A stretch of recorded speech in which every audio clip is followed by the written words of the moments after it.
রাধে রাধে বন্ধুরা, আজ মায়াপুর স্থানে আমরা 40 টাকা দিয়ে প্রসাদ পাবো। আমরা সবাই পাতা জল নিয়েছি। আমার মেয়ে লক্ষ্মী এই দেখুন স্কুলে খাবার চলে এলো। দেখুন খিচুড়ি দেখুন কেমন লাগছে। খিচুড়ি খতম।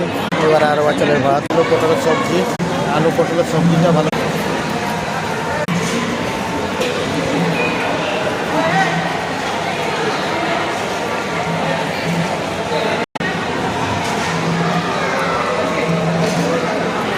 রিপিট আরোয়া দিল। আরোয়া চালের পরে এবারে উষ্ণ চালের ভাত, ডাল, মূলোর সবজি, এরপরে বেগুন আর পটলের তরকারি এলো। আর আমি ভাত নিতে পারলাম না, তাই শুধু বেগুন আর তরকারিটা নিলাম। ফাইনালি আমি পাতা সাফ করে দিয়েছি। আপনারা ইস্কনে এসে প্রসাদ পাবেন। আমি পাতা তুলে নিয়েছি, দেখুন সব খালি করে দিলাম।